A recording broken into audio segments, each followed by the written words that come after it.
Hoje com o pastor Joseph Prince. Nós acabamos de chegar na metade do ano e é bom para nós parar e relembrar o que Deus nos falou no início do ano.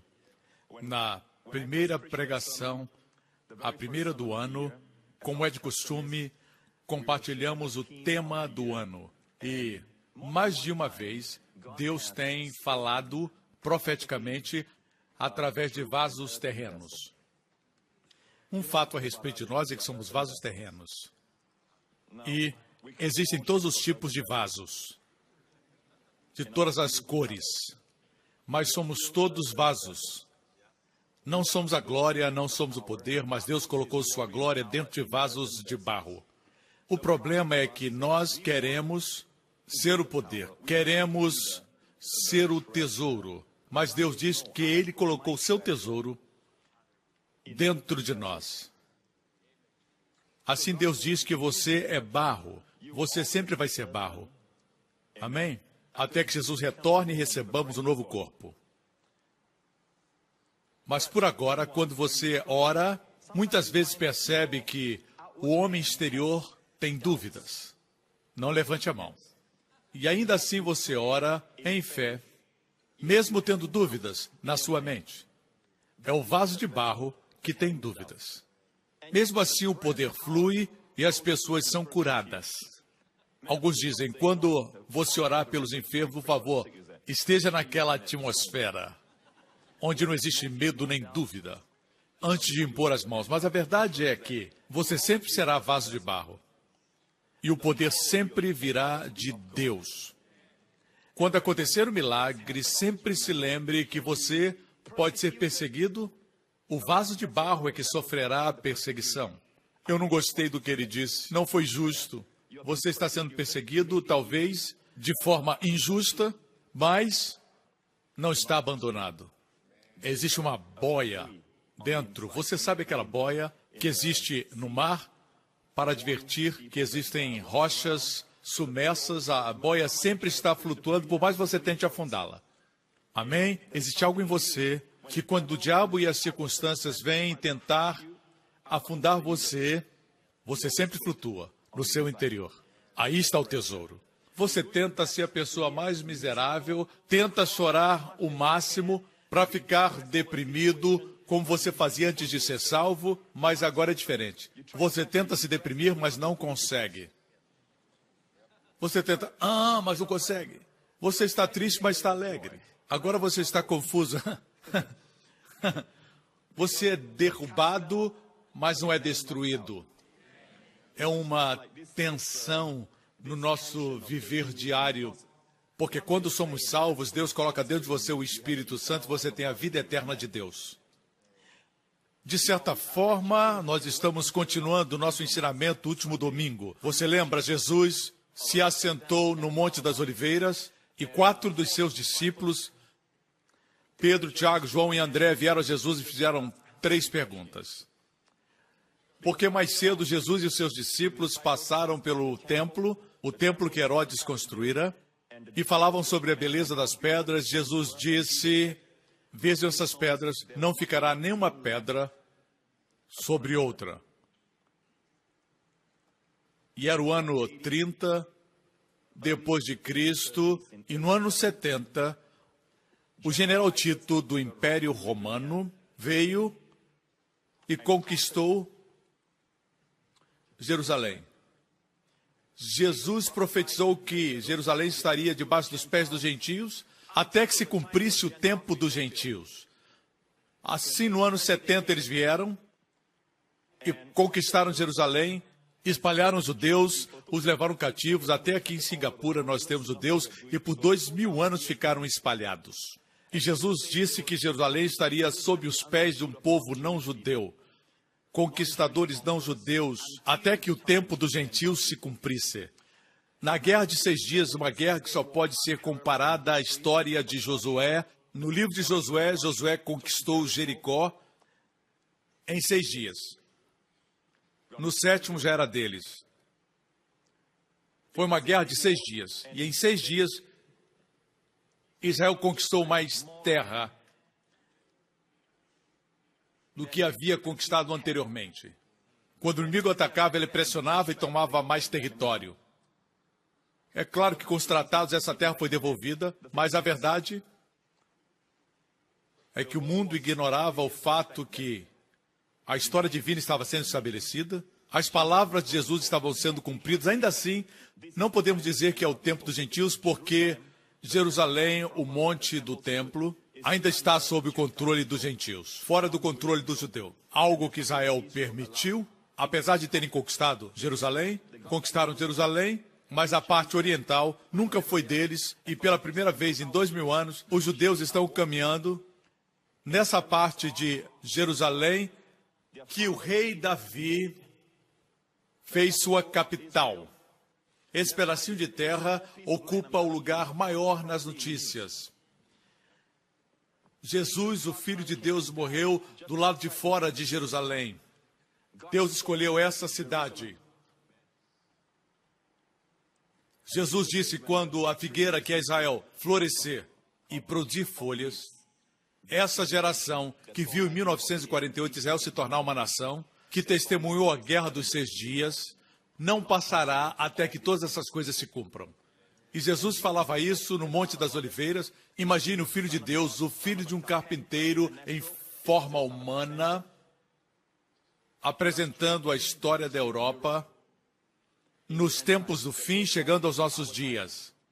Ele falou dos sinais. Mas lembre-se que Mateus 24, Mateus 25, o discurso do Monte das Oliveiras, esse discurso não se refere à igreja. A igreja não vai estar lá.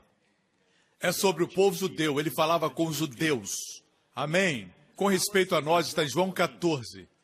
Quando Jesus disse, não se perturbe o coração de vocês, creiam em Deus, creiam também em mim. E Jesus disse, eu voltarei e os levarei para mim mesmo. Essa foi uma conversa particular com seus discípulos. No cenáculo, a multidão não estava lá, era para a igreja. A igreja era um mistério. Para a igreja, Jesus disse, voltarei e os levarei para mim mesmo. Amém? Mas para a multidão, ele falou da abominação da desolação, que é o anticristo, que surgirá no templo reconstruído.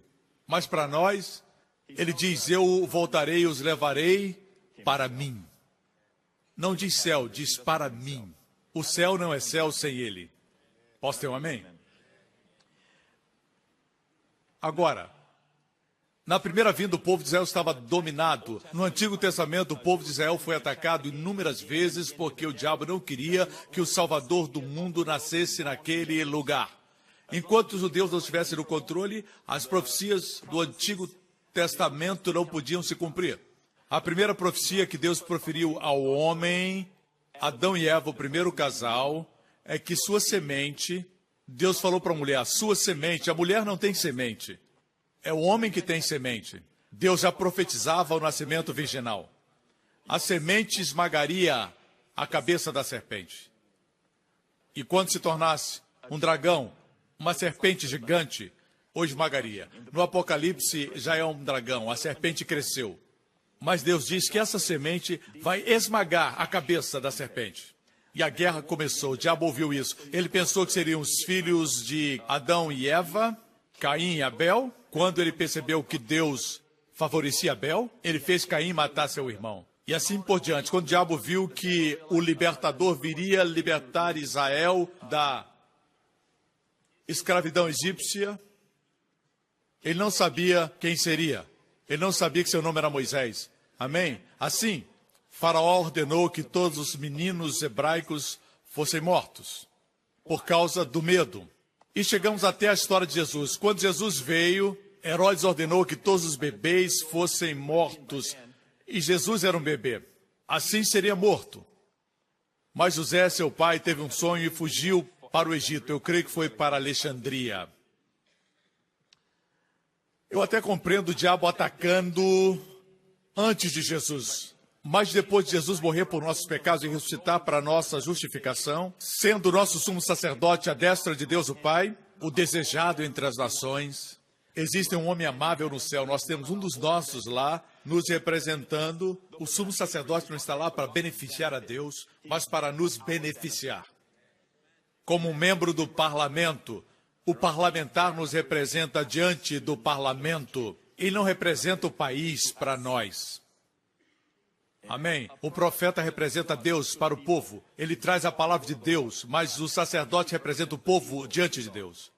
Deus diz, se o sacerdote é bom, eu aceito. Se é mau, eu rejeito. Jesus Cristo é o nosso sumo sacerdote. Para sempre. Como ele é, assim é você nesse mundo. Não é como você é como ele é, assim é você nesse mundo. Posso ter um amém? Não tem a ver com você, tem a ver com Jesus.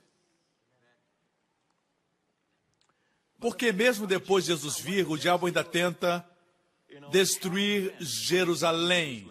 Porque ele sabe que Jesus profetizou que ele voltará a Jerusalém para resgatar o povo judeu. Resgatar Israel por causa do concerto que ele fez com Abraão. Deus vai resgatá-los das nações. Sabemos que uma aliança de nações virá contra Israel. Ezequiel 38 diz que a Rússia descerá. Eu não acho que é a mesma batalha, é uma outra batalha. E também não acho que os participantes serão os mesmos. Eu creio que haverá uma mistura, mas a Rússia participará. Quando Ezequiel profetizou sobre a Rússia, eles eram pequenas tribos, pequenos grupos tribais. Não era uma potência. E Ezequiel, que viveu antes de Jesus Cristo vir à Terra, no Antigo Testamento, ele viu e profetizou os nossos dias. Incrível, não é? No início do ano, sem saber o que aconteceria, quando preguei minha primeira mensagem, eu disse, põe os olhos em Israel. Não falei?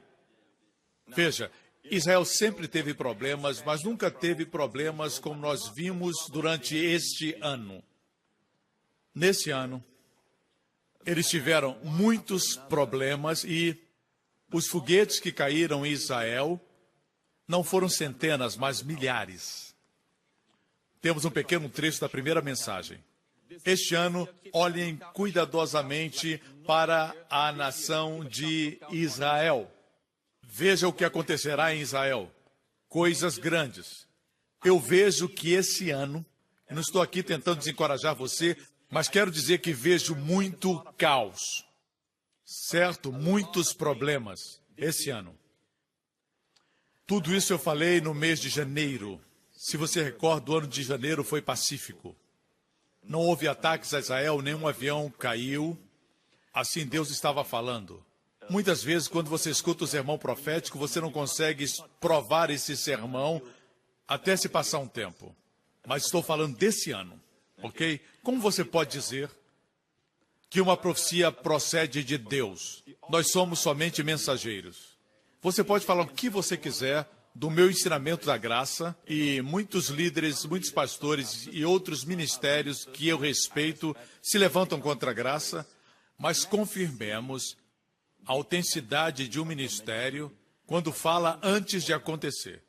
Porque a Bíblia diz que o sinal de um profeta é que o que ele fala tem que acontecer. Agora, eu não me considero um profeta. Ok? Ok? Meu ministério não é um ministério profético, ok? Assim, nós temos outro trecho para mostrar para vocês da mesma mensagem, e nesse trecho eu falo do vírus que estaria vindo. Tudo isso foi debaixo de oração. Eu sempre oro antes de pregar, eu não prego somente textualmente, mas proclamo os oráculos de Deus. É importante ser bíblico quando ensinamos, mas alguns são bíblicos, mas não ouvimos Deus falar. É importante sermos oráculos de Deus. E mesmo quando orava, eu estava profetizando. Veja aqui. Que o Senhor mantenha as enfermidades e doenças e pestilências longe de nós. Não importando o tipo de vírus, Senhor, que está vindo, seja qual for esse vírus este ano, que o Senhor mantenha o seu povo imune. Que o Senhor guarde o seu povo, Senhor. Você viu um tipo de vírus que viria este ano? Já tínhamos visto o vírus da ebola? Não. Assim, enquanto eu orava, eu vi um tipo de vírus que estava vindo, que se espalharia a partir de um ponto, e eu me opus em oração. E é assim que você deve fazer quando você ora. Você precisa sentir que Deus está conduzindo você para orar por coisas, mesmo dos detalhes, deixe Deus conduzir. Por exemplo, orando por sua filha, não ore sempre a mesma coisa. Deus, dê sabedoria à minha filha. Senhor, dê para ela sucesso. Eu oro para que o Senhor conceda a ela bons amigos. Isso é geral, mas quando orar, Deus pode dirigir você a orar assim. E ela pode estar passando por isso. Ore, Pai, em nome de Jesus eu oro para que o Senhor guarde as emoções dela, que estão desajustadas agora. Eu oro para que a paz e a tranquilidade do Espírito Santo invada seu coração e suas emoções. Dá sabedoria, Senhor. Eu oro para que ela saiba a diferença dentro do Espírito. Eu oro por revelação. Quando Deus guia você, você no seu coração diz amém. E quando você ora em um grupo, outros sentirão um amém de confirmação quando oram em Espírito. Amém? Agora vamos entrar no terceiro ponto. Falei algo mais naquela mensagem que quero que você escute. Ok. Assim como os filhos de Isacar, devemos entender os tempos e as estações. O pior inimigo que você tem é o que você fez no ano passado, que deu certo. Ok? Não se conforme com o que deu certo, porque neste ano Deus vai trazer você para áreas que você ainda não está confortável. Quando digo não confortável, me refiro à sua carne. Mas Deus vai levar você para áreas onde você não se sente confortável, forte, talentoso. Deus vai levar você para que você veja o seu suprimento nessas áreas. E você vai se tornar mais forte nessas áreas. Eu profetizo para você que este ano Deus vai expor você a áreas que você não se sente confortável quanto à carne. Mas vai ser muito bom para você. Na verdade, é o amor de Deus querendo fortalecê-lo. E você vai se perguntar, por que que sempre eu estou cercado desses péssimos motoristas? Eu sempre encontro esses caras, não importa onde eu vou para um lugar e estão lá, eu vou para outro lugar e eles me encontram nesse outro lugar também. Sempre estou cercado desses péssimos motoristas. É muito simples, se sinta amado. Eu disse, sinta-se amado. Existem mãos que estão guiando você e olhos que estão vendo você. Ele está guiando você e não vai expô-lo a áreas que você está forte. Há situações onde você se sente naturalmente capacitado e diz, é muito fácil, eu tiro de letra, é como alguém que joga futebol de campo e vai jogar futsal. Só o campo que é menor. Deus não vai expor você para coisas onde você se sente forte. Esse ano ele vai expor você a áreas que você não é confortável na carne. Mas creia-me, quando eu digo isso, quando olhar para trás, vai dizer foi a melhor coisa que aconteceu. Porque agora estará forte nessas áreas. Veja, a graça supre, mas se está sempre em áreas que você já é suprido, não abre espaço para um suprimento maior. E por conseguinte não existe crescimento. Entenda bem o que estou tentando dizer. Para alguns isso já começou, talvez ontem. Você pergunta, por que isso está acontecendo? Você é amado. Está amadurecendo, está crescendo. Deus está dando o crescimento. Assim, finalmente, quero dizer para você que não importa o que você esteja passando esse ano, você diz, pastor, eu já reivindiquei o Salmo 91 e nada aconteceu comigo ainda. Alguém mais jovem do que eu foi promovido, eu não entendo, eu já reivindiquei isso. Algo que você precisa entender é que nós não estamos aqui para usar a Deus. Estamos aqui para Deus nos usar. Amém. Alguém de conhecimento limitado não pode usar o onisciente. O Deus Todo-Poderoso deve ser aquele que está nos usando, porque Ele conhece o fim antes do começo. Apesar de algumas coisas não serem confortáveis para nós na carne, mas devemos fazer. É como o meu filho, ele não gosta de comer algumas coisas, mas eu sei que é bom para ele. Eu tenho a gravação de um vídeo, quando ele tinha um pouco mais de 1 ano, e estava comendo seu primeiro sorvete, só provando. E ele fez uma cara, queria que você visse 10 anos depois, certo? Assim, A primeira vez que fomos expostos a coisas que agora nós gostamos, não gostávamos, não era confortável na carne. Os prisioneiros de guerra durante a Segunda Guerra Mundial, eu assisti documentários na ilha de Okinawa, eles se esconderam nas cavernas por muito tempo e escutaram relatórios ruins a respeito dos americanos, escutaram que eles os matariam, mas os americanos chegaram com muita compaixão, com comida para eles, com água para que eles bebessem, mas tinham escutado mentiras. Posteriormente saíram da caverna mulheres e também crianças. Estavam dentro da caverna por muitos meses já. No momento que viram o sol, eles retornaram para a familiaridade da caverna. Muitos dizem, eu sou um livre pensador. Na verdade, você é o pensador escuro. Seu pensamento é negro, você nem imagina. Jesus disse, se o Filho vos libertar, verdadeiramente serão livres. Verdadeira liberdade é quando você encontra Jesus. Amém. Ele é aquele que emancipa você completamente. Mas podemos ficar confortáveis na nossa escravidão. Diga para o irmão, você é confortável na sua escravidão? Deixe-me dizer para vocês algo sobre a escravidão. A resistência do homem é incrível. O ser humano pode estar em escravidão, certo? Ele pode se adaptar, fazer muitas coisas, exceto clamar por Deus. Nós podemos fazer muitas coisas, coisas incríveis. Podemos correr como uma galinha que teve o pescoço cortado. Você já viu uma cabeça de galinha caída num lado e o corpo da galinha correndo para o outro lado? Eu vi quando era criança. Quando crescia na Malásia, eu nasci em Singapura, sou cidadão de Singapura, mas graças a Deus pela Malásia, é o país da minha infância. E certa vez eu vi o meu vizinho degolar uma galinha. Eu fiquei fascinado. Eu via a cabeça de um lado e a pobre galinha correndo e batendo as asas. Eu vi que as galinhas são muito burrinhas, nem percebem que estão mortas. Batendo as asas sem cabeça. Eu tive vontade de dizer, morra. Por favor, você está sofrendo, morre. Pobre galinha, não recebeu a revelação de que estava morta. Mostra que a revelação verdadeira não veio da cabeça. Depois de um tempo, o coração disse, você morreu, e ela caiu, certo? Mas, o inimigo quer que, uma vez estando em trevas, você se familiarize com as trevas, você goste de estar em trevas, ele quer que você encontre o caminho nas trevas e se adapte a trevas. Ele diz, seu mundo é enorme dentro da caverna, mas não é. A propósito, todo pecado, mesmo adultério, faz o seu mundo menor. Você tem que planejar antes de sair. Tem que planejar para sair para a balada. Tudo tem que ser bem planejado. Seu mundo se torna pequeno.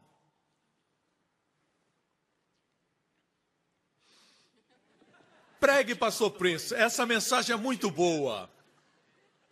Podemos ser escravos e achar que somos fortes. Assim aconteceu com Israel.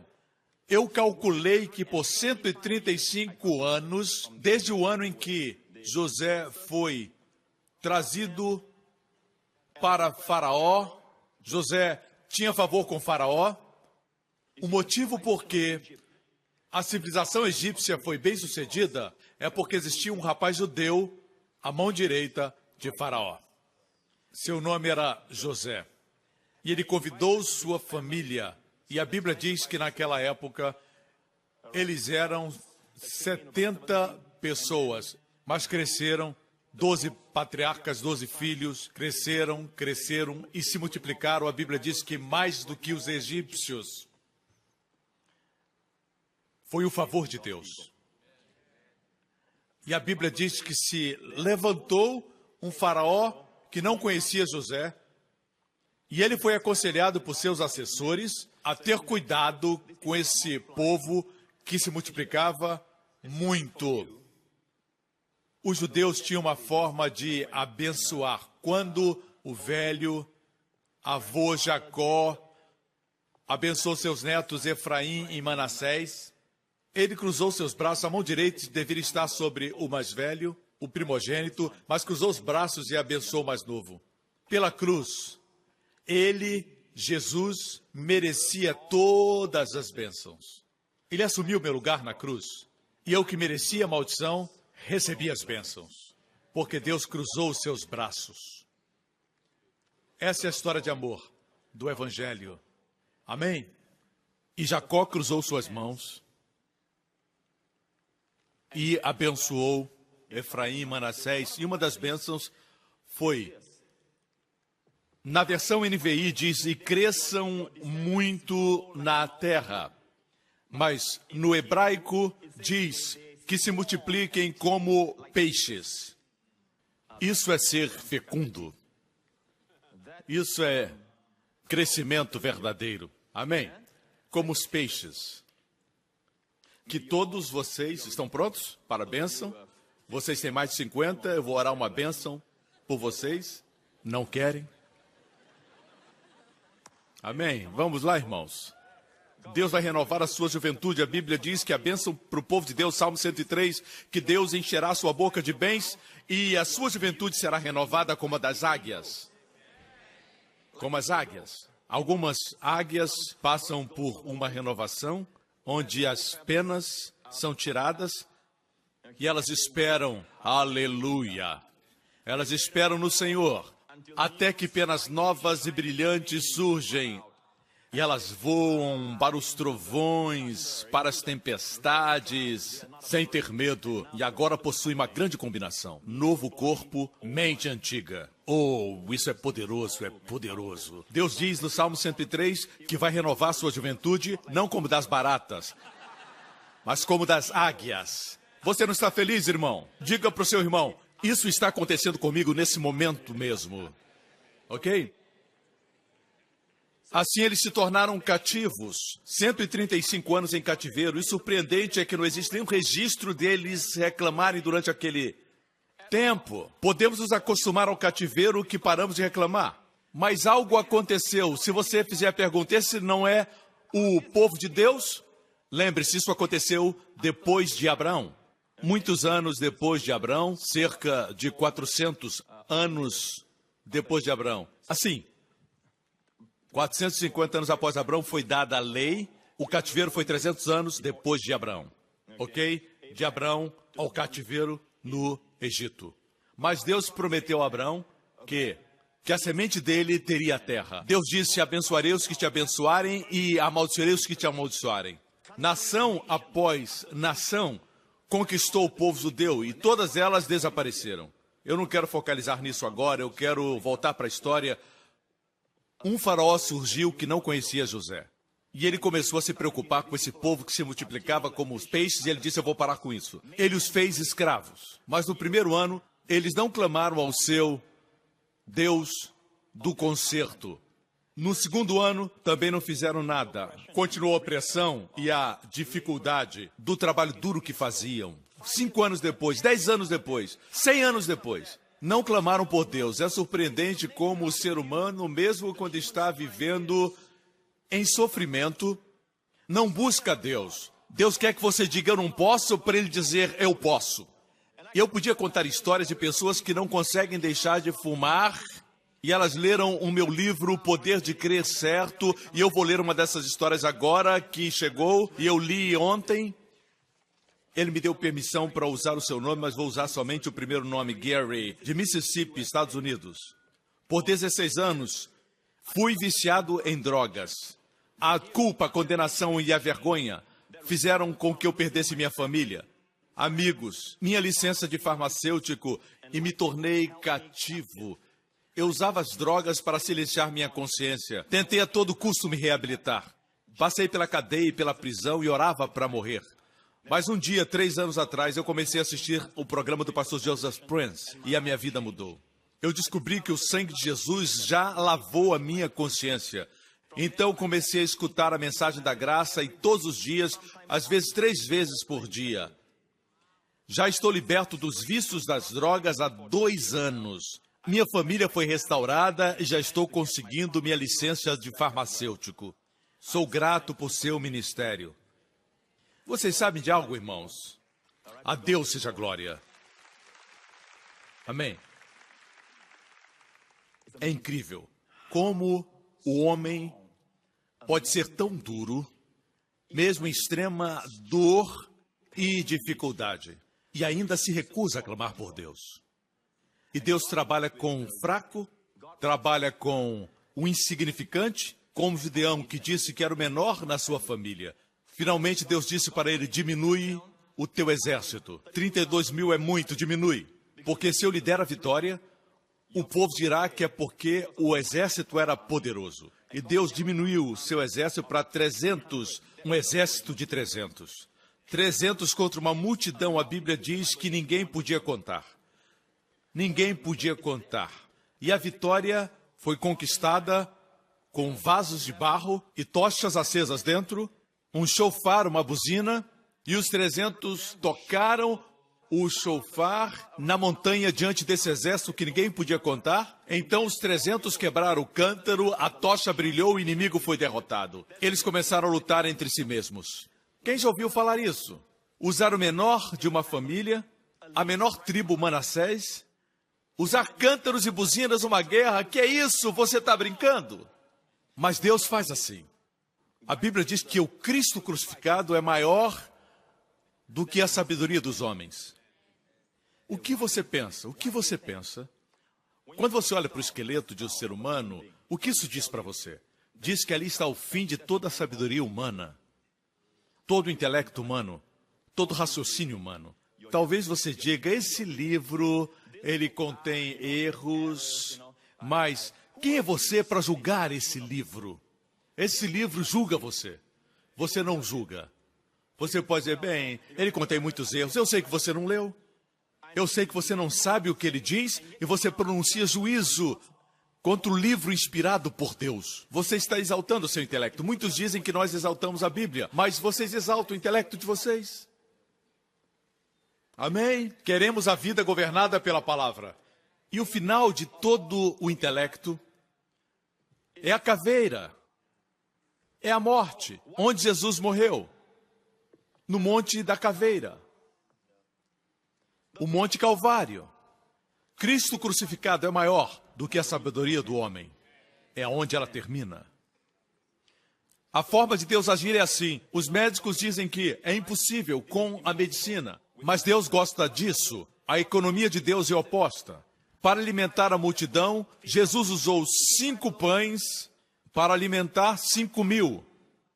Em outra ocasião, 7 pães para alimentar menos 4.000. Em outras palavras, quanto maior a multidão, menor o recurso. Nós pensamos, quanto maior a multidão, mais recursos. Mas com Deus é diferente. Quanto maior o problema, mais fácil para Ele. Quando alguém diz: você poderia orar por mim? Eu tenho uma enfermidade, o médico diz que é incurável. 1 em cada 5 no mundo tem esse tipo de doença. E você diz: é um caso difícil então? Sim. Então é perfeito para Deus. Essa tem que ser nossa mentalidade. Posso ter um amém, irmãos? Mas 130 anos depois, anos de sofrimento, e finalmente, em Êxodo 2, versículo 23, muito tempo depois, morreu o rei do Egito. Os israelitas gemiam e clamavam debaixo da escravidão, e o seu clamor subiu até Deus. Ouviu Deus o lamento deles, Deus ouviu o gemido. O que Deus ouviu? O gemido deles. O gemido do povo não soa bem. Gemido não parece uma boa oração.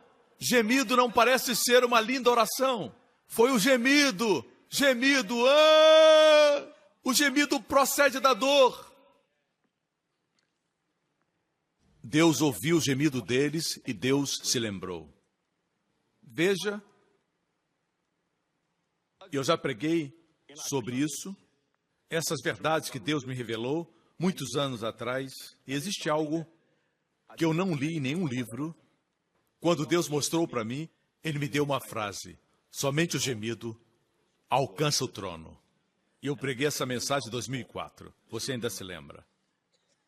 O interessante é que não se refere a línguas estranhas. Eles não estavam falando em línguas. Eu dou graças a Deus pelas línguas. Mas deixe-me dizer, quando você vai ao profundo e ora do mais profundo do seu coração, e você expressa a sua necessidade profunda de Deus, de sua bondade e de seu amor.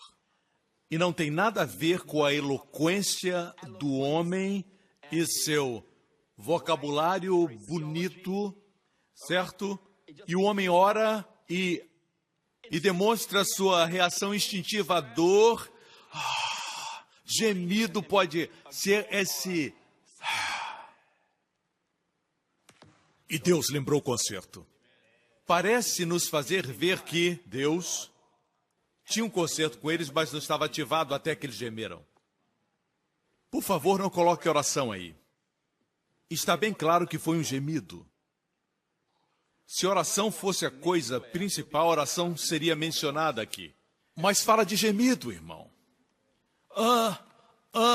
Às vezes você olha para o seu filho rebelde e você não sabe o que fazer. Você ora, ora, ora e no fim você acaba fazendo assim. E você só consegue dizer, Senhor Jesus, Esse gemido é mais poderoso do que suas orações bonitas. Deixe-me dizer, irmãos, existe algo aqui que estamos perdendo. Algo que não é ensinado. Por quê?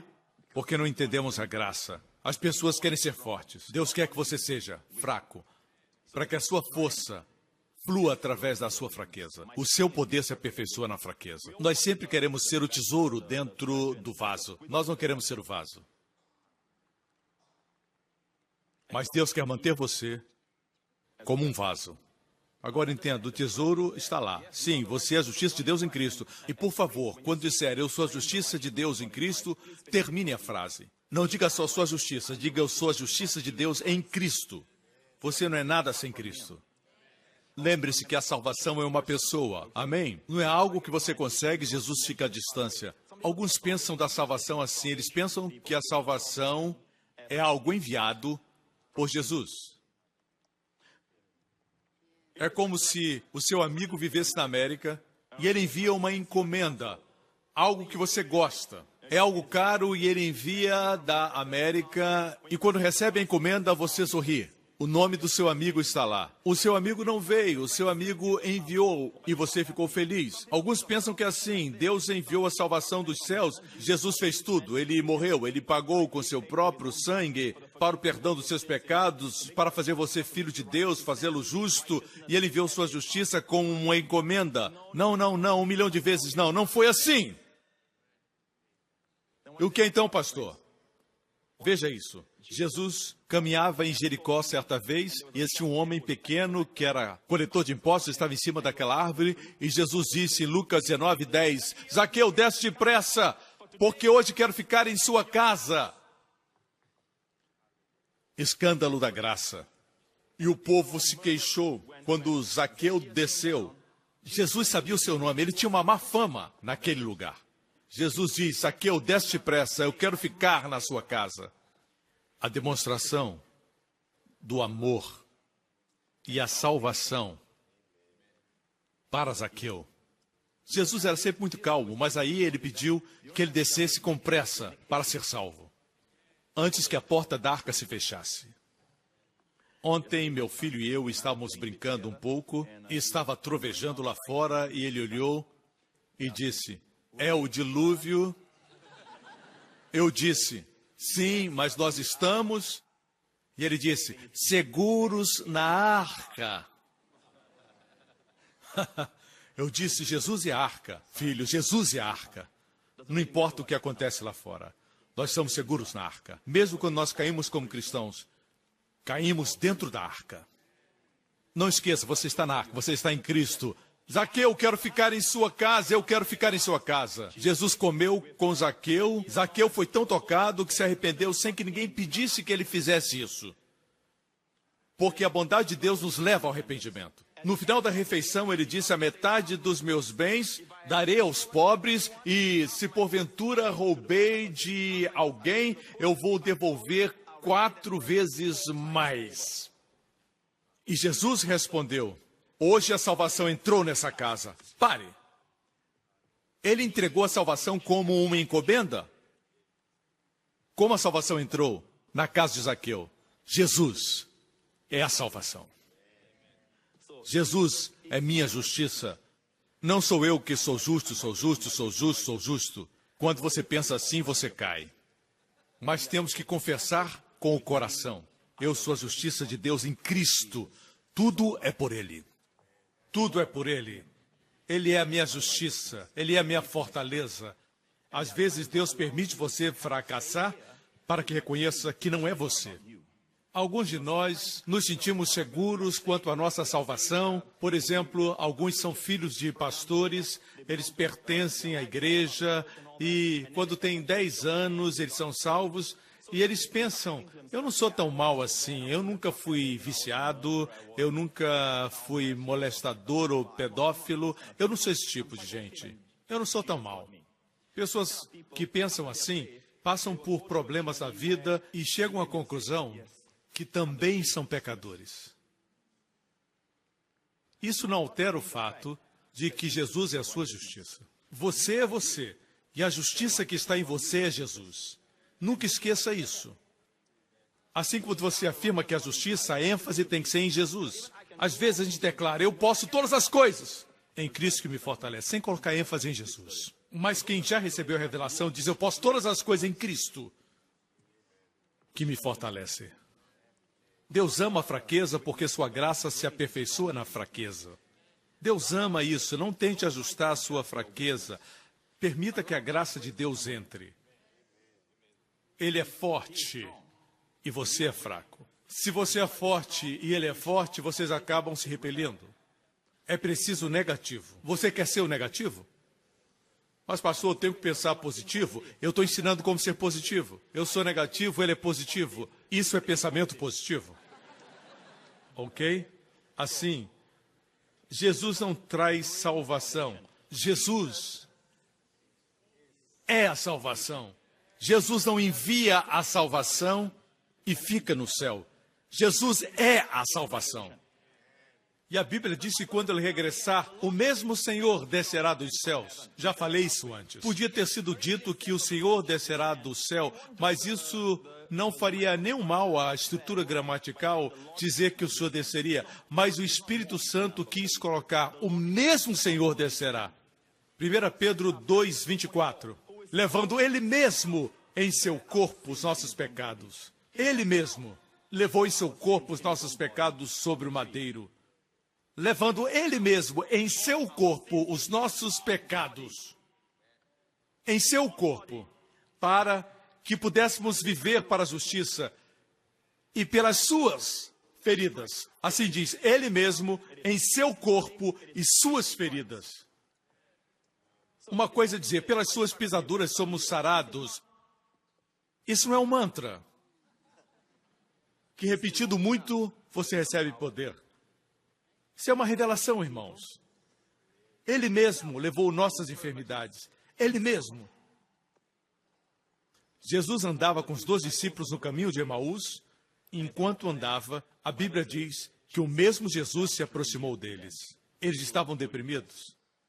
Podia estar escrito, Jesus se aproximou, não estaria errado. Mas diz o mesmo Jesus. E a forma como os tirou do desespero foi explicando-lhes o que se achava nas Escrituras com respeito a Ele mesmo. Não se turbe o seu coração. Voltarei e os receberei para os céus? Não, para mim mesmo. Sabemos que o céu estará lá, mas céu sem Jesus não é céu. É sua presença nessa igreja que faz toda a diferença. É Ele.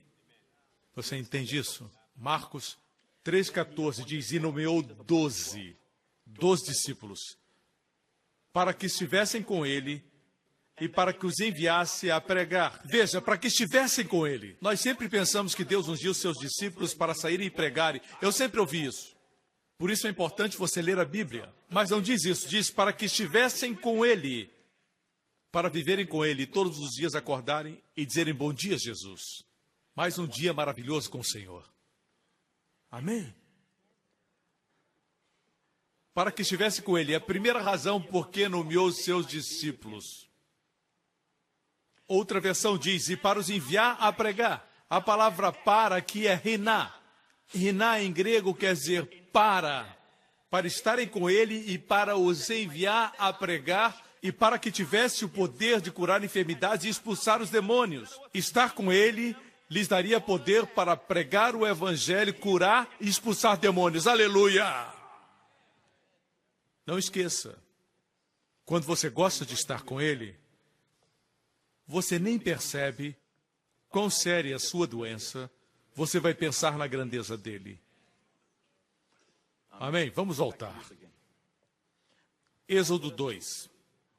E ouviu Deus o seu gemido, e lembrou-se Deus da sua aliança com Abraão, com Isaque e com Jacó. Parece que o gemido ativou o concerto. Com o gemido você alcança o trono. Às vezes nós pensamos, eu preciso encontrar um lugar para orar, eu preciso orar com força por esse problema. Se você sente a dor, se o seu coração sofre, gema, Senhor Deus.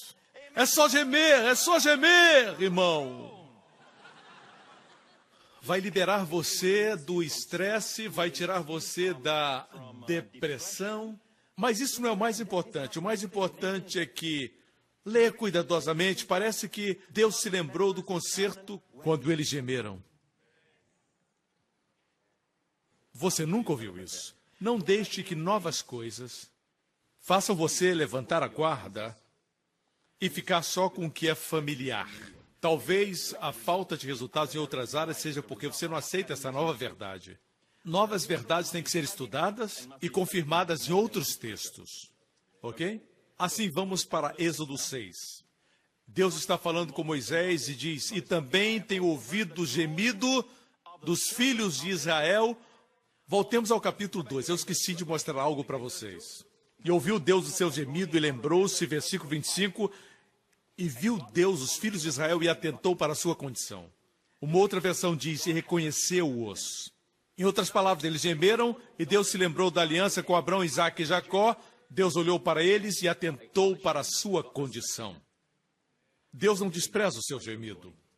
Eu conheço pessoas que dizem, existem crentes que só vivem gemendo e lamentando. O que querem dizer é que crentes gostam de reclamar. Mas não use o gemido para reclamar, porque é uma poderosa oração quando procede do seu coração. Reclamar e murmurar não ajudam você. Voltemos a Êxodo 6. Diz a Bíblia, e também tenho ouvido o gemido dos filhos de Israel, os quais os egípcios fazem servir, e lembrei-me da minha aliança. Portanto, diz aos filhos de Israel, eu sou o Senhor. 7 coisas acontecerão, 7 promessas de Deus. A primeira, e vos tirarei das cargas dos egípcios, e vos livrarei da servidão, e vos resgatarei com braço estendido e com grandes juízos, e vos tomarei por meu povo, e serei vosso Deus, e sabereis que eu vos tiro de debaixo das cargas dos egípcios, e vos levarei à terra, acerca da qual levantei minha mão, jurando que daria a Abraão, Isaque e Jacó, e vos-la darei por herança. Essa foi a 7ª. Tudo por causa de um gemido. É poderoso, até um suspiro. Até um suspiro. Nós pensamos que temos que orar assim, ô calabarabará, ô carabalabará. Estamos usando o poder, mas é o seu poder. É o seu vaso terreno fazendo barulho. Tom, bom, bom, bom, bom, bom, bom. Tongale, tonga, tongale, tonga. Alguns se fazem de fortes, são tão fortes e silenciosos, não gemem. Não importa a dor que estejam experimentando, eles não derramam uma lágrima. Deus não pode usar alguém assim, você sabe por quê? Porque você está fingindo ser um vaso de fortaleza. Quando você é um vaso de barro, você tem que chorar, você tem que gemer, você tem que lamentar. Deus não vai desonrar você, Ele ama isso. Quando você é você mesmo. Sempre reconheça que o poder se aperfeiçoa na fraqueza. Deus quer que você expresse seu coração. É por isso que as mulheres vivem mais do que os homens. Dizem as estatísticas. Qualquer coisa que sentem, elas falam. Os homens, quando sentem, eles... Alguns nem gemem, nem fazem... Eles guardam tudo. Isso não é bom, irmãos. Podemos falar sobre as vantagens psicológicas de liberar o estresse. Aqui não está falando a respeito disso. Está falando a respeito de conexão com Deus. Você me escuta? Agora veja Jesus. Ele viu um homem que era surdo. Tinha um problema na fala. Olhe para isso. Marcos 7, Jesus orou por ele. E levantando os olhos ao céu, suspirou. Você sabe como ele fez isso? Ele olhou para o céu. Ele suspirou não por alegria, e sim por tristeza. Somente o amor se identifica com o sofrimento do próximo. Ele suspirou. Raramente vejo alguém orando pelo enfermo e suspirando. Jesus fez isso. O amor age assim, você sabia? O amor se importa com a dor. O amor assume o sofrimento de alguém a ponto de até mesmo sentir a dor. Você pode ensinar e aconselhar pessoas profissionalmente, mas o nosso sumo sacerdote se compadece com as enfermidades. Ele não está lá conhecendo nossas enfermidades à distância, ele se compadece com o sentimento da nossa enfermidade. Esse é o nosso Jesus. Pura bondade. O mundo nunca viu essa pura bondade. Amor maravilhoso. Ele suspirou. Então disse para o homem, Efatá, isto é, abre-te. E logo se abriram seus ouvidos e a prisão da língua se desfez e falava perfeitamente. Nesse versículo no grego, a palavra para suspirar é estenazo. Certo? Estenazo. Veja aqui. Nós compartilhamos com você que os crentes não estão esperando pelo anticristo. Estamos esperando por Jesus. No arrebatamento. Ok? Ou no rapto. Harpazo. Mas a palavra arrebatamento não está na Bíblia, pastor. Nem está a palavra trindade. A verdade da trindade está presente. Do arrebatamento também. Na sua segunda vinda, seus pés tocarão o Monte das Oliveiras, e todo mundo verá, a Bíblia diz. Provavelmente pela televisão. Bem, mas no que se refere ao rapto, a Bíblia diz que acontecerá num segundo atômico. 1 Coríntios 15. Eis aqui vos digo um mistério. Na verdade, nem todos dormiremos, mas todos seremos transformados. Os vivos e os mortos serão transformados, todos os crentes. No momento, no abrir e fechar de olhos ante a última trombeta, porque a trombeta soará e os mortos ressuscitarão incorruptíveis e nós seremos transformados. Porque convém que isso que é corruptível se revista da incorruptibilidade, isso que é mortal se revista da imortalidade. E quando isso que é corruptível se revestir da incorruptibilidade, isso que é mortal se revestir da imortalidade, então cumprir-se-á a palavra que está escrita, tragada foi a morte na vitória. Onde está a morte, o teu aguilhão? Onde está o inferno, a tua vitória? Ora, o aguilhão da morte é o pecado e a força do pecado é a lei. Mas graças a Deus que nos dá a vitória por nosso Senhor Jesus Cristo. Portanto, meus amados irmãos, sede firmes e constantes, sempre abundantes na obra do Senhor, sabendo que o vosso trabalho não é vão no Senhor. E esse foi o último versículo do capítulo 15. O incrível é que essa verdade do arrebatamento não nos torna preguiçosos. A palavra, portanto, foi usada por causa da verdade do nosso novo corpo. Nós não estamos esperando pela morte. Não estamos aguardando que o anticristo apareça. Não estamos aguardando que a Rússia venha conquistar mais nações. Estamos olhando para o arrebatamento, que é a redenção do nosso corpo. A única coisa que nos resta nesse lado do céu é a esperança da redenção do nosso corpo, quando o Filho de Deus vai transformar os nossos corpos de humilhação, em um corpo glorioso. Ainda assim, alguns dizem que estudar as profecias faz as pessoas ficarem preguiçosas. Não. Portanto, por causa da profecia, meus amados irmãos, sede firmes e constantes, sempre abundantes. Você me acompanha? Você me escuta? Vamos para 2 Coríntios 5. Estamos concluindo. Dê um suspiro. Veja, você está orando. Você já sabe agora.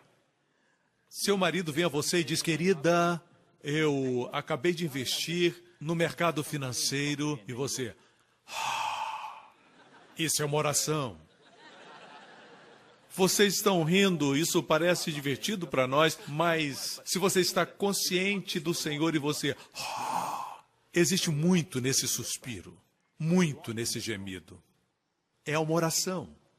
Vem do coração. Suas orações podem ser eloquentes, mas eu duvido que sejam tão profundas. A oração mais profunda é orar no Espírito. Mas aqui não é só orar no Espírito, é mais profundo ainda. Fala de gemido, 2 Coríntios 5. Porque sabemos, escreve Paulo, que se a nossa casa terrestre... Qual é a nossa casa terrestre? É o nosso corpo. A Bíblia chama tabernáculo. O verdadeiro você mora nesse tabernáculo. O meu corpo, se o meu coração parar de bater agora, o que não vai acontecer em nome de Jesus, glória a Deus, aleluia, obrigado, Senhor.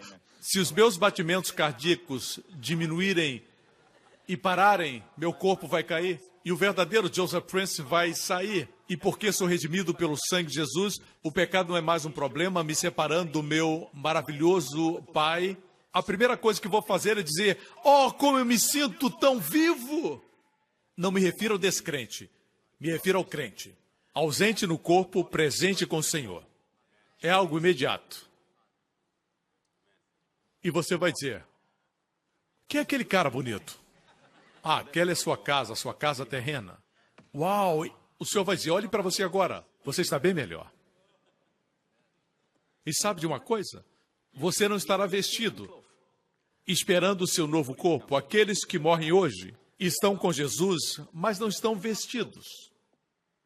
O plano perfeito de Deus é que, como Jesus, teremos um corpo real, mas Jesus, no seu corpo ressurreto, transcendia o tempo e o espaço. Ele apareceu num quarto fechado, diante dos seus discípulos. É por isso que o Senhor transformará o nosso corpo num segundo atômico, por isso no arrebatamento ninguém nos vai ver subir. Você poderá estar neste prédio, você não vai precisar dizer, ei Senhor, espera um pouquinho, eu vou pegar o elevador, espere por mim. Não, você não vai precisar disso, ele vai transformar você num segundo. O seu corpo será físico, contudo glorioso, celestial e eterno, e transcenderá tudo terreno, transcenderá a matéria.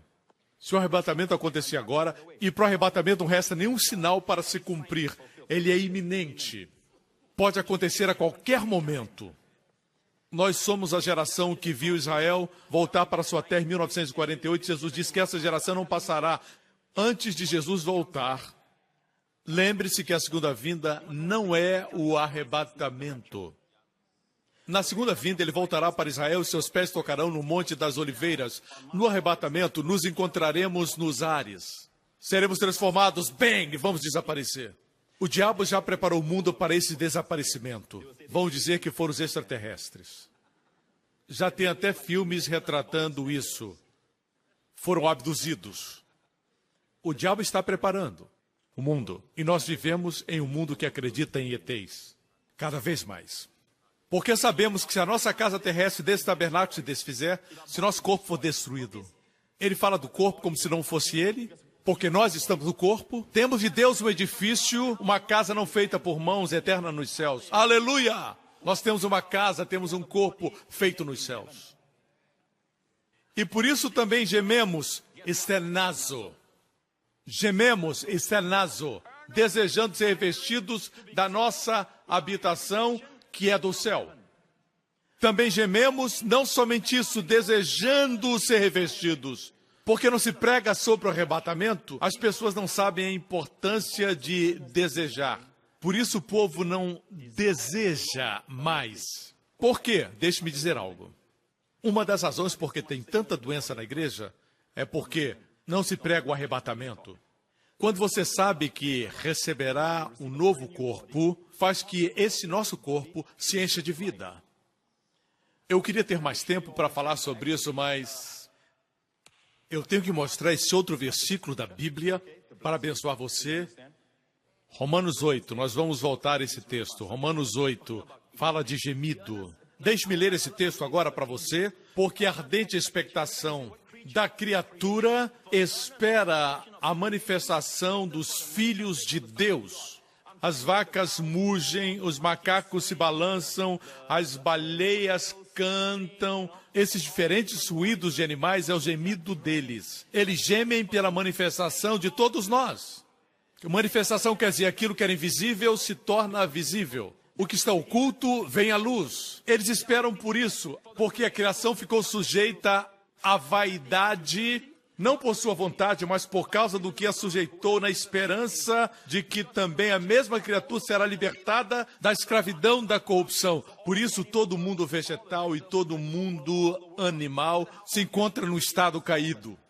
Por isso, ore antes de comer para receber a bênção de Deus. As pessoas dizem água é bom, pão é bom, e eles são bons. Mas a Bíblia diz que Deus abençoará o pão e a água, e tirará a enfermidade do meio de vós. Mas um dia a criação será libertada. O próximo versículo.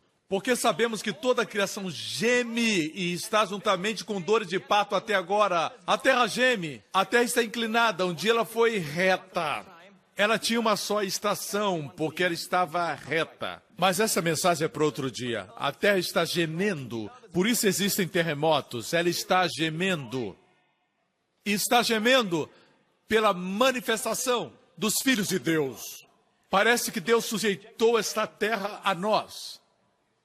Amém? E não só ela, mas nós mesmos que temos as primícias do Espírito, também gememos em nós mesmos. Vemos aqui mais uma vez a palavra estenazo. Estenazo, estamos gemendo, suspiramos, gememos, esperando a adoção, a saber, a redenção do nosso corpo. Nós estamos gemendo pela redenção do nosso corpo.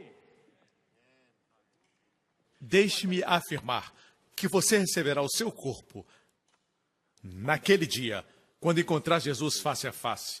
Você receberá o seu corpo. Mas, se você sabe que vai receber um corpo, por que gemer e por que essa ardente expectação? Ardente expectativa pela redenção do nosso corpo, porque isso tem um efeito na sua saúde. Se pregarmos mais sobre isso, veremos o povo mais forte e energético, renovados em força. Nós não estamos aguardando, como os apóstolos estavam aguardando, a morte, eles aguardavam o arrebatamento. Paulo, na verdade, disse: eu queria estar ausente do corpo, presente com o Senhor, mas tenho que ficar na carne por causa de vocês. Essa é uma devoção diferente, mas a expectativa dos apóstolos era o retorno do Filho de Deus, a vinda de nosso Senhor Jesus Cristo. Você me acompanha? Veja isso. Esperamos pela redenção do nosso corpo. Um corpo que não envelhecerá, não terá mais enfermidade e doença. Os médicos não falarão, o seu corpo está envelhecendo. Isso nunca mais vai acontecer. Seremos para sempre jovens. Por muito tempo. Amém?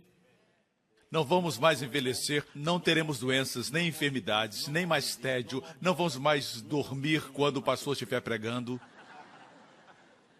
Cheios de energia. Fortes, universo para explorar.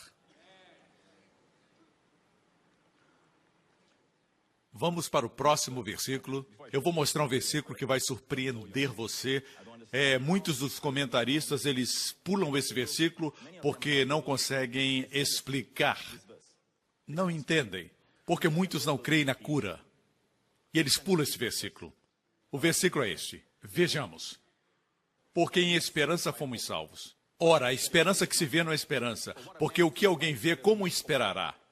Mas se esperamos o que não vemos, com paciência o esperamos. Não fomos salvos pela esperança, fomos salvos pela fé. Pela graça através da fé. Somos curados pela graça através da fé. Mas você sabia que a palavra salvação, a palavra salvos aqui é a palavra sozo. Sozo, meu amigo, é salvo, mas também é curado. E também resgatado. Resgatado do perigo, liberto também. Você me escuta?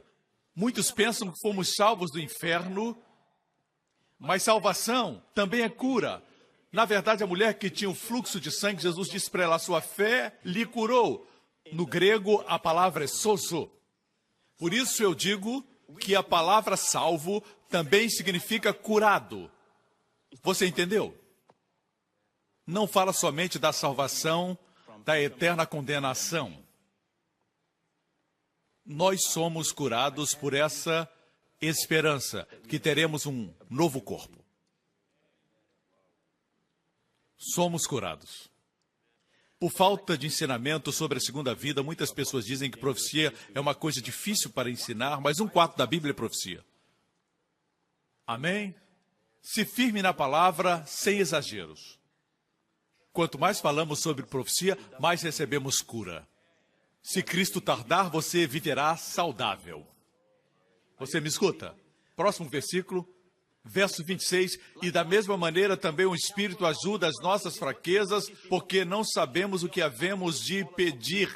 Essa palavra no grego é usada 24 vezes no Novo Testamento, 50% das vezes que é usada ou mais, fala de doença física, enfermidade física.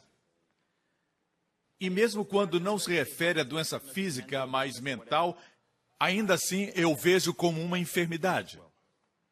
Assim, quando diz que Jesus levou nossas fraquezas ou doenças, essa é a palavra usada no grego. Note que o Espírito Santo ajuda nas nossas fraquezas, nossas enfermidades, porque não sabemos o que havemos de pedir como convém, mas o Espírito intercede por nós com o quê? Muitas vezes ensinamos isso, não está errado falar assim, nós afirmamos serem as línguas. Não está errado. Falar em línguas é muito importante, mas o ensinamento mais claro nas Escrituras é este, que o Espírito intercede nas nossas fraquezas com gemidos.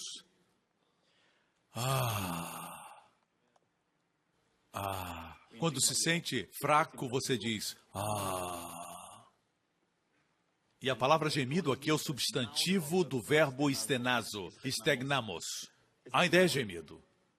Vem de stenazo. Temos que gemer. Vocês entendem, irmãos, o que eu quero dizer é que existe uma oração interior. Mas você prefere ir para a sua sala de oração e passar momentos especiais fazendo sua oração eloquente? E você faz tudo, exceto gemer. Quando você geme, você está no limite. Somente um pode ajudá-lo. O gemido faz Deus lembrar do concerto. Agora é um novo concerto. Amém? Vamos concluir com 2 Coríntios 5. Verso 2. E por isso também gememos, desejando ser revestidos da nossa habitação, que é do céu. O que Paulo está dizendo é, eu tenho desejo que esse meu corpo de humilhação seja revestido pelo corpo celestial. Um corpo que para sempre será saudável, nunca envelhecerá, nem morrerá, como o corpo do Cristo ressurreto. Como eu desejo esse corpo? Você deseja esse corpo? Enquanto você espera, isso afeta a sua saúde. Se todavia, estando vestidos, não formos achados nus. Em outras palavras, aqueles que morreram em Cristo, nossos amados que morreram em Cristo, não vão imediatamente estar com o Senhor. Mas, em certo sentido, são somente espírito e alma, não têm roupas. Estão despidos porque não estão vestidos o corpo glorioso. Todos seremos vestidos juntos quando Jesus voltar no rapto. Ok? Próximo versículo. Porque também nós, os que estamos nesse tabernáculo, gememos, carregados, não porque queremos ser despidos, não porque queremos ser despidos, não porque queiramos morrer, não porque queiramos nos livrar desse corpo. Veja o que diz aqui. Qual o ensinamento? Que não devemos esperar a morte, como o irmão que eu mencionei que orou para morrer. Mas isso não é bíblico. Paulo diz assim, não porque queremos ser despidos, quer dizer, deixar nosso corpo natural, mas revestidos do corpo glorioso, para que o mortal seja absorvido pela vida. Ora, quem para isso mesmo nos preparou foi Deus, o qual nos deu também o penhor do Espírito. E a palavra penhor é uma garantia de que o pagamento será efetuado. Quando isso acontecer, você terá um novo corpo, um corpo eterno. Você me acompanha? Uma passagem mais. Vamos concluir falando de Jesus. Seu melhor amigo havia morrido. Melhor, um dos seus grandes amigos, Lázaro. Alguém veio a Jesus e disse: aquele que tu amas está doente. Não o que o amava, mas a quem ele amava. Jesus aguardou 2 dias mais. E finalmente Jesus foi. A Bíblia diz em João 11, verso 33, Jesus, pois, quando a viu chorar, e também chorando os judeus, moveu-se muito em espírito e perturbou-se. Aqui temos uma outra palavra no grego, embrimaiomai, que também é gemido. É um forte gemido. Ele gemeu no espírito. Veja, eu penso que o Salvador pensava: a morte não é natural. Quando eu e você vamos a um funeral, vamos pelos vivos e não pelo morto. Porque ali está um tabernáculo. A pessoa está com o Senhor. Se não for salvo, estará em outro lugar. Mas a verdade é, ninguém gosta de funerais, nem da morte. Ninguém. E por quê? Porque Deus nos fez para a vida. Dentro de nós sabemos que não deveríamos morrer. O próprio Deus odeia a morte. O último inimigo a ser colocado debaixo dos pés de Jesus é a morte. Deus nunca quis que o homem morresse. Deus disse para Adão: não coma da árvore, o dia em que comer, você morrerá. No hebraico, morrendo espiritualmente, morrerá. Morrendo, morrerá. Primeiro espiritualmente, depois fisicamente. Deus odeia a morte. A morte é o salário do pecado. Mas o dom de Deus é a vida eterna, por Jesus Cristo nosso Senhor. Igreja, Jesus gemeu no Espírito, e eu creio que é porque ele se lembrou que ele não fez o homem para isso, tudo foi feito por ele, por Cristo. E sem ele nada do que foi feito se fez. Ele fez o homem para viver para sempre. Ele não fez o homem para morrer. Mas o homem pecou contra Deus. Deus lhe deu livre-arbítrio. Isso significa livre escolha. E ninguém pode manipular isso. O homem escolheu o pecado, o homem escolheu a morte. Ele se lembrou, e a Bíblia diz que ele moveu-se, perturbou-se. E disse: onde o puseste? Disseram-lhe: Senhor, vem e vê. Jesus chorou. Disseram os judeus: vede como o amava. E alguns deles disseram: não podia ele que abriu os olhos do cego fazer também com que esse não morresse? Jesus, pois, movendo-se outra vez muito em si mesmo, veio ao sepulcro. E era uma caverna e tinha uma pedra posta. Jesus disse: tirai a pedra. Marta, irmã do defunto, disse: Senhor, já cheira mal, porque é já de 4 dias. Jesus lhe disse: não te hei dito que se creres, verás a glória de Deus? Tiraram, pois, a pedra de onde o defunto jazia. E Jesus, levantando os olhos para cima, disse: Pai, graças te dou por me haveres ouvido. Alguns dizem que ele orou antes, mas eu afirmo a você. E devemos sempre analisar dentro do seu contexto, e vemos isso no mesmo capítulo. Então, o que ele orou? Voltemos ao texto. 33, moveu-se em espírito. 38, movendo-se outra vez. 2 registros de gemido. Essa foi sua oração. Quando só lhe resta gemer, libere. Não se faça de forte. Eu consigo, eu aguento, eu posso. Chore se for preciso, gema se for preciso, suspire, libere. Porque Deus, nosso Pai, é cheio de compaixão, misericórdias, bondades.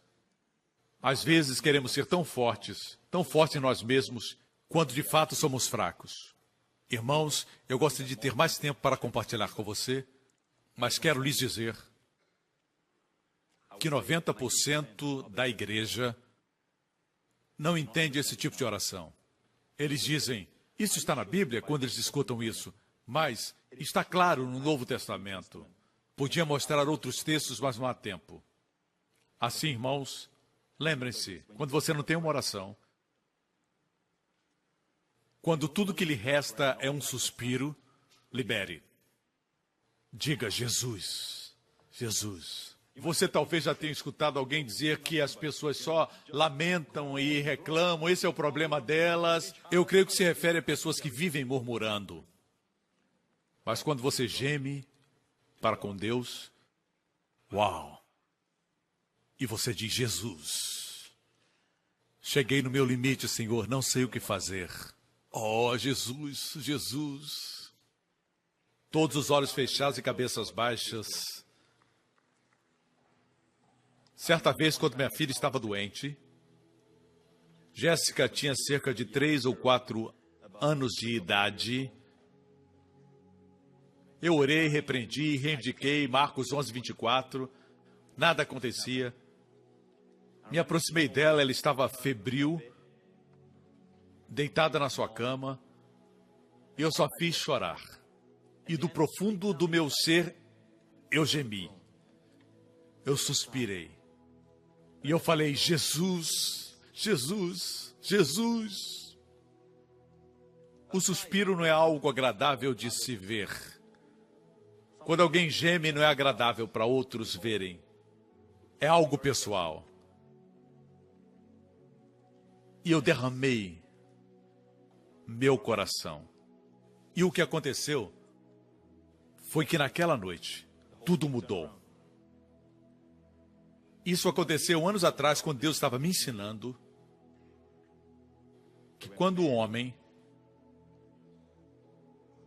chega no seu final, Deus está no seu início.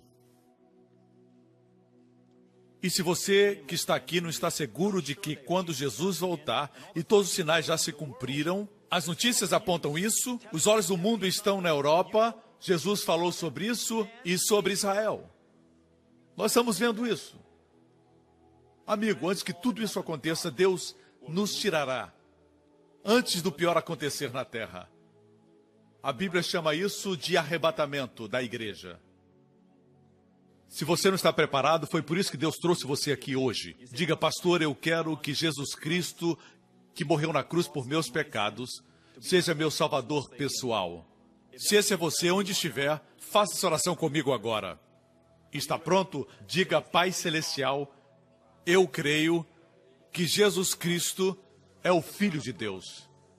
Eu creio que o Senhor me ama e enviou Jesus, seu Filho, para morrer no meu lugar como meu substituto. O Cordeiro de Deus, que tira todo o meu pecado. E agora que o meu pecado foi removido, todos os meus pecados foram perdoados, passado, presente e futuro, pelo sangue de Jesus Cristo. Não existe mais barreiras entre mim e o Senhor. Eu sou grandemente abençoado. Obrigado, Pai, por ressuscitar Jesus dentre os mortos, com o corpo glorificado. E num desses dias, Pai, Ele estará retornando para mim. E eu terei um novo corpo. Só o Senhor sabe a hora do seu retorno. Eu oro, Pai, que o Senhor nos dê um ardente desejo pela redenção do nosso corpo. E, acima de tudo, de vê-lo face a face. Em nome de Jesus. E todo o povo diga, amém. Amigo, se você fez essa oração, você é filho de Deus. Quando Jesus voltar, você vai subir. Eu disse, você vai subir. O pecado não é mais um problema. O pecado foi removido. Você vai subir. O novo corpo é seu. Amém. Glória a Deus. Fique de pé agora, igreja. Nesse momento eu vou gemer sobre vocês. Gemido é algo pessoal. Quando você ora em público, você ora com entendimento, para que haja confirmação. Levante as suas mãos nesse lugar. Nessa próxima semana, o Senhor abençoe você com as bênçãos do pai Abraão, as bênçãos de Deuteronômio 28. Que tudo que você tocar prospere. Que os inimigos que vierem por um caminho contra você fujam por 7. Que o Senhor abençoe o fruto do seu corpo. Seus filhos sejam abençoados. Que estresse e depressão estejam distantes da sua casa. Preocupações e pesos longe da sua casa. Que a paz de Deus guarde o seu coração e proteja você e a sua casa. O Senhor abençoe e preserve você e proteja de todo mal, de todo vírus, de toda enfermidade e doença. E até da morte, até que o vejamos face a face. Que o Senhor levante a sua face sobre você e conceda a você favor sobrenatural onde você for. E lhe conceda a paz. Em nome de Jesus.